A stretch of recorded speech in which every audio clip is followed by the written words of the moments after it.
This video is part of the Systems and Proof module in Foundations of Computer Science. We're going to look at a mutually recursive definition of rooted trees written using a post system. The main goal is to give you an example of how you might use a post system and a mutually recursive definition to define a relatively complicated class of objects cleanly and precisely. We'll get into the definition in a minute, but just to jog your memory, in case you haven't worked with rooted trees in a little while, what we're talking about is a connected graph with no cycles in which one node, say for example, this node here, has been designated as the root. Now, if you took Discrete Math 2025, you probably used Kenneth Rosen's textbook, Discrete Mathematics and Its Applications, in which he gives a definition of rooted trees. And so that is where we'll start, right? His definition defines a set of rooted trees where a rooted tree consists of a set of vertices containing a distinguished vertex called a root, and then edges connecting these vertices. So, okay, it's a set. In his definition, there's some set of vertices, right? These are V1, maybe V2, etc. And the one is distinguished. We'll just sort of highlight it to indicate it is distinguished. That's going to be the root. And then there's edges that connect them. And that's not represented here. We'd have to represent that separately. But so we can imagine we have something like the diagram we drew on the previous page. Right? Here's V1. V2, we'll call this V0 in this case. Okay, so that's our distinguished vertex. All right, so he's talking about the same thing. He says you can define this recursively using these steps. So he has two steps. The first is a basis step, and he says a single vertex is a rooted tree. All right, so just that by itself with no edges at all, no branches, that is a rooted tree by his definition. And then the recursive step. In this step, we suppose that we have some number of trees already defined, T1, T2, up to Tn, any number of trees. And they are disjoint, right? So they are not connected to each other. And then we label their roots, R1, R2, up through Rn. So one root for each tree. So let's draw this out, right? So we have T1 maybe looks like this. And this is a recursive step, so we imagine we've already built this somehow. And we have T2 over here, and maybe T3 is just one thing, and we'll add a T4 just to indicate that actually we don't need to just make these branch twice every time. We didn't say anything about that. It could be as many times as you like. All right, so these have roots labeled R1, R2, R3, R4, and you could have many more of them, right? It says many up to arbitrary number. And then we form a new graph starting with a root R. So I'm going to draw a new node, calling that R. And it is not in any of the rooted trees. Okay, well that's true. And then we're going to form this new graph by adding an edge from R to each of our roots. So we just draw this edge here, one edge, two edge, three edges, four edges, and up to n edges, but we've drawn 4, so we'll leave it at 4. And so this object that you've formed through this process is also a rooted tree. And so hopefully you can see, at least intuitively, that appears to be true. Now the claim is that not only is this a rooted tree, but that this process allows you to define all possible rooted trees. This is, in a sense, we're saying this is what a rooted tree is. This is what it means to be a rooted tree, as we have followed this procedure, right? Everything is included in this definition. Now, this definition is definitely correct, and it also has the advantage of being relatively readable for a student who's coming to this concept maybe for the first time and trying to understand what a rooted tree is and how you might write a recursive definition. That said, we're going to now attempt to develop an alternative definition, and one of the goals is going to be to try to clarify a little bit more the mutually recursive structure of this object. And the reason we want to do that is to give ourselves some slightly more generalizable procedure that we can use and return to when we need to prove various properties of this object. Now, what that means may not be obvious right away since we haven't yet shown you the definition or done any proofs, but this is the long-term goal. So the way I would summarize this right now is that we want something that's going to be a little bit friendlier to work with, even though it's going to take also a bit more work to set it up.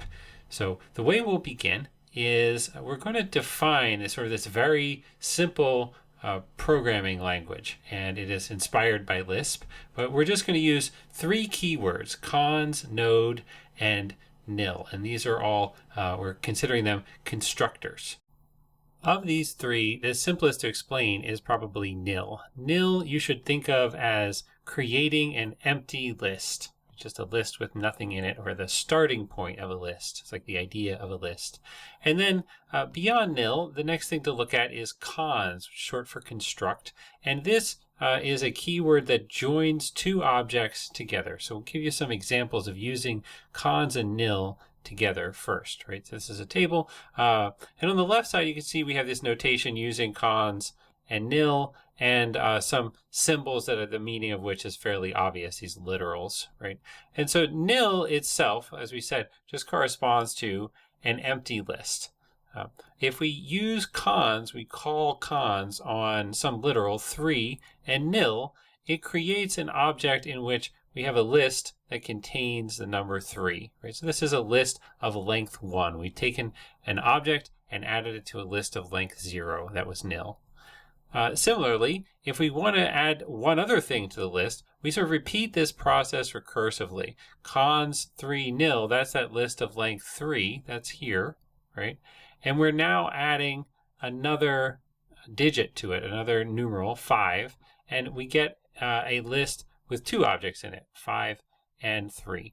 And we repeat this process just by adding something each time, adding one thing, right? The key about cons is cons only takes 2 arguments, and so that's why you see this nested behavior. We're adding one thing each time, and the second thing is kind of everything we've built up till now. And that structure is also reflected vertically if you look at the entries in these rows, right? Nil here you see in the second row appear, and then we see this entire first entry appear here in the third row, and likewise the entire third row appears just here in the fourth row, right? And it's because we need to pull in the whole memory of everything that we built so far in order to keep going.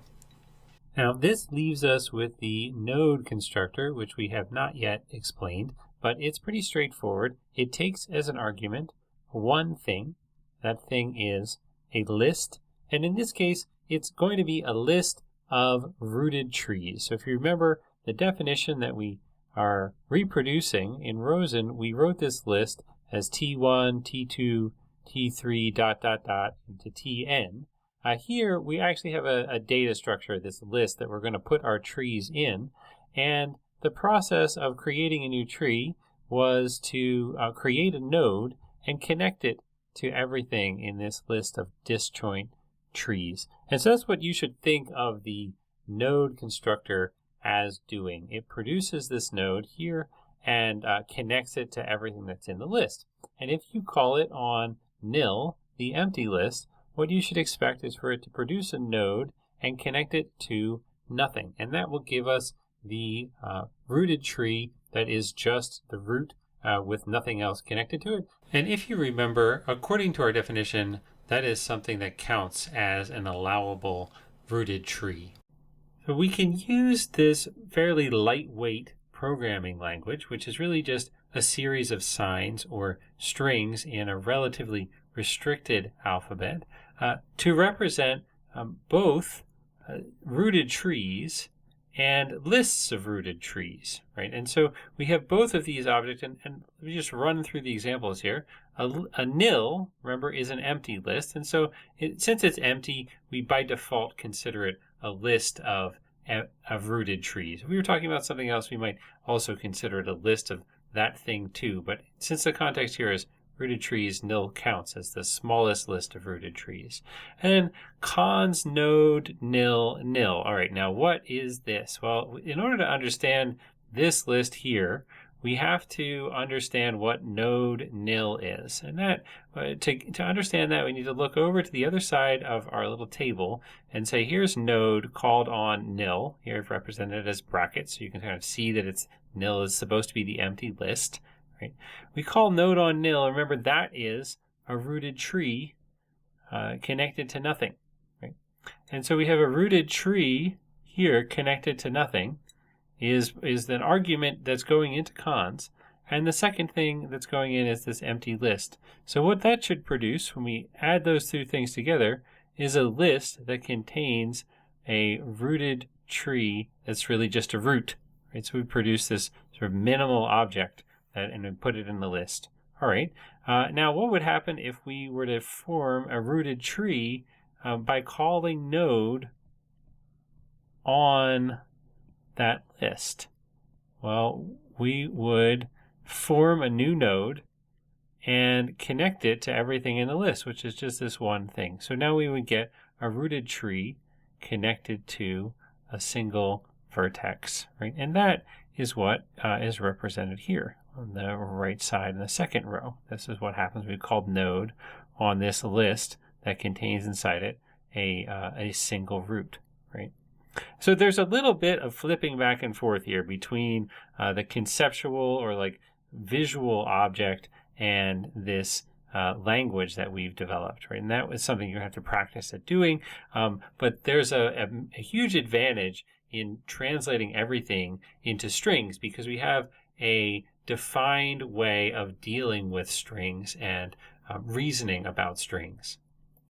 So once you get a little practice, I think translation goes a little faster. You can get used to parsing this. And you'll see that just to finish out the example, the third row, we have cons being called on node nil, which you remember is just that rooted tree by itself. And then the second argument to cons is cons node nil nil, which looks complicated, but remember we just saw it up here. So we've already translated this, and that is just a list containing a single node, as we already said, right? And we add these things together. Now we're going to have a list containing two rooted trees that are just a root.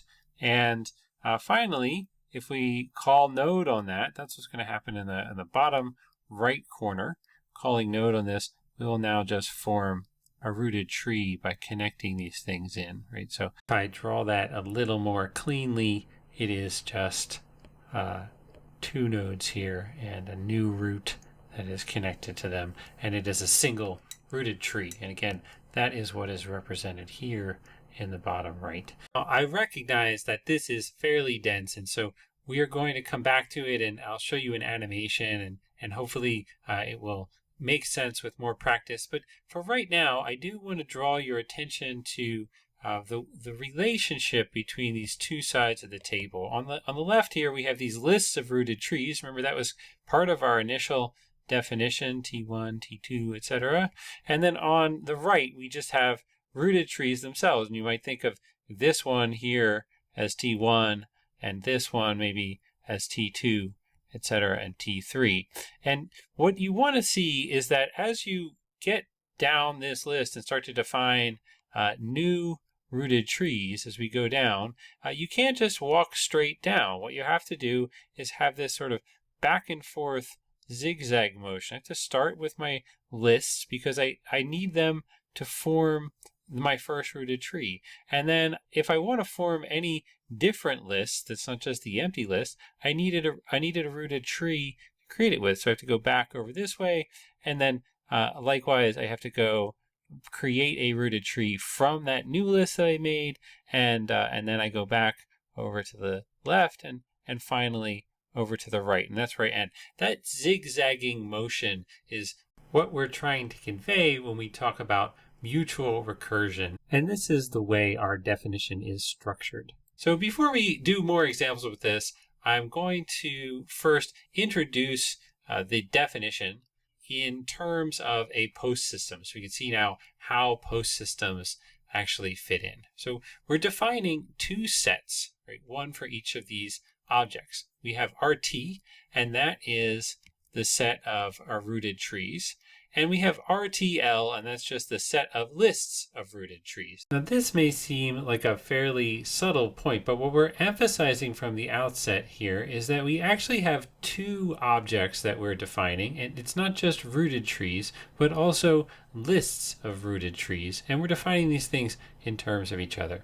So, moving on to the post system, we start with our axiom, our base case, and we say the empty list is a set of rooted trees. I already sort of stated that in plain language, but here it is written out that nil is an element of our set of rooted tree lists.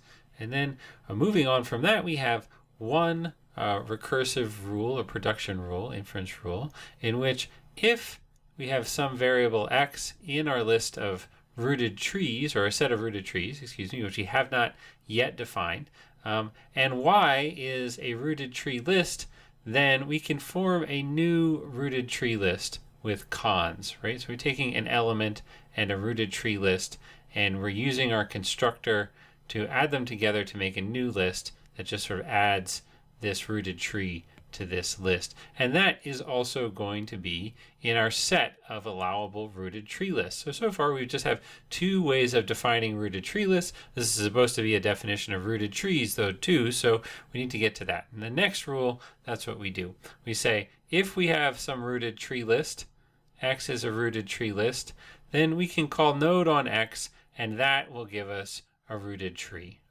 And so those three rules give us the whole definition. Now, it did take us a little time to get there. We had to do some defining of these little constructors, but once we've done that, it's fairly clean. Now, if you compare this to Rosen's definition, I'd say the main difference, at least initially, is that we're emphasizing this mutually recursive structure of rooted trees. And when we come back to looking at mutual induction, you'll see that there's some advantages to pointing this out. And particularly, it's not that you can't perform inductive proofs using other kinds of definitions, but expressing this definition as a post system gives us a nice way of parameterizing our proofs. Now, this is an idea we have not yet introduced, but you will soon see what I mean by parameterization as soon as we get to writing proofs. But first, before we move on from this extended example of a mutually recursive definition using a post system, I did promise you an animation. So I will show you a sample derivation of a particular rooted tree. This is the same form that we used previously to show how you might derive the number 9 in the system that we had that was a multiple of all threes, but it's a little more complicated here. So we have to keep track of two things that we're producing as we go through our derivation. First, we have our rooted tree lists, and the second, our rooted trees. I'm just going to list these here as we produce them. The first thing we do is we have our axiom, and we can invoke that whenever we want. And so that gives us the first rooted tree list, which is the empty list. And I put it in the list, or the space here for keeping track of the rooted tree list that we have so far defined. Once that is defined, we can now use our R2, our second rule, to call node on that empty list. And that gives us the rooted tree here that has that is just a root. Proceeding onward, I'm now building something a little bit bigger. So I'm going to call nil again because I want to use this empty list argument, and I'm going to bring it in on this side too, right? So I have two nils that I'm adding to this derivation that I've already done. You haven't seen what's going to happen yet, but this is just preparing for the next step. And now I'm going to make a conclusion from both of these. You can see probably what's going to happen over here is I have just one variable entering on the top. So you can guess I'm probably going to use rule 2 again. That's the one where I have one variable, and I'll probably end up with node down there. And on this side, we have two variables coming in. So remember, we had one rule that takes an x and a y, and that's the rule we're going to use on the right side of this derivation. Notice nothing has changed down here yet. We're moving very slowly towards defining these objects. All right, so as predicted on the left side, we now use node nil again, and we get another element in our rooted tree. The set of rooted trees has not increased because we've already defined this one, but we need to derive it because we're going to use it in the next step. On the right side, meanwhile, we did, as predicted, now introduce rule 1 for the first time, and that means we're calling cons to construct a new list of rooted trees out of our arguments above, which was a single rooted tree and an empty list. And this has produced the list containing a single rooted tree that's now in the bottom left.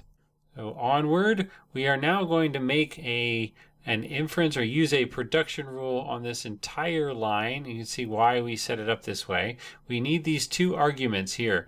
One is my node and or my rooted tree, and the other one is this list I just created, right? This list that has one tree in it. So because I have two arguments, I'm going to use rule 1 again, and I end up with a new list that takes my rooted tree that I had defined and adds it to this list that contains one rooted tree. And now I have a list with two rooted trees in them, both of which are kind of just stumps. They're just the roots themselves. Okay, one more conclusion. You can guess, again, from looking at the number of arguments here, on the top, if you pay careful attention to what's happening, you can see there's one thing here. Even though it's a long and complicated looking string, it's really just built out of strings you've seen before. There's one thing, and it is a rooted tree list, right? And so I have just one rule that takes a rooted tree list as a single argument. Again, that is R2. I'm going to call that. And now I'm making a new node out of this entire list above here, right? And remember what that process looks like is forming a new node, draw it out, and then connecting it to everything in the list. And so that gives us a new rooted tree, and that's what's represented over here on the other side. And that completes this derivation of this particular rooted tree. And we weren't aiming to derive rooted tree lists, but we kind of got them along the way. You can see everything else that we've proven is also in the set of rooted trees and rooted tree lists. So even with that stepwise presentation, I think the total derivation you end up with here does still look probably a bit daunting. So I'm going to leave you with some suggestions for how you might parse it. First, the reason it looks daunting is that we have in our system no simplification rules. We don't have any rules that say, well, you can kind of take this object and substitute it for some shorter representation. So things just get longer and longer and more complicated. And each new line preserves for the entire history of what has happened because of the fact that it just kind of keeps adding to the string, right?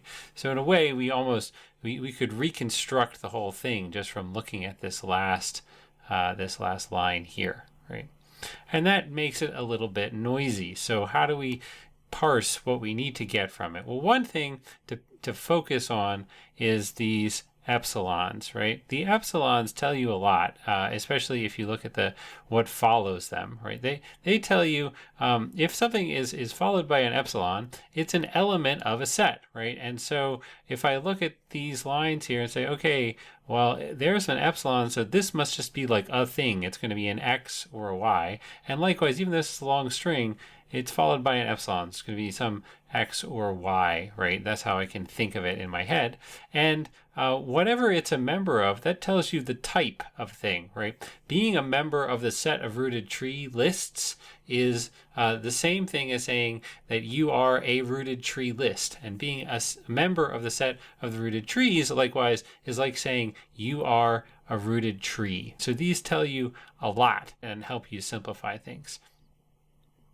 Finally, what you could do if you're just like working through a definition like this is you can yourself kind of write what's happening here and keep track, right? I would say, okay, at this line, I have this empty list, and now I've called node on it, so I can just make a little note to myself that I have a node there, and then an empty list here. And those are my two arguments.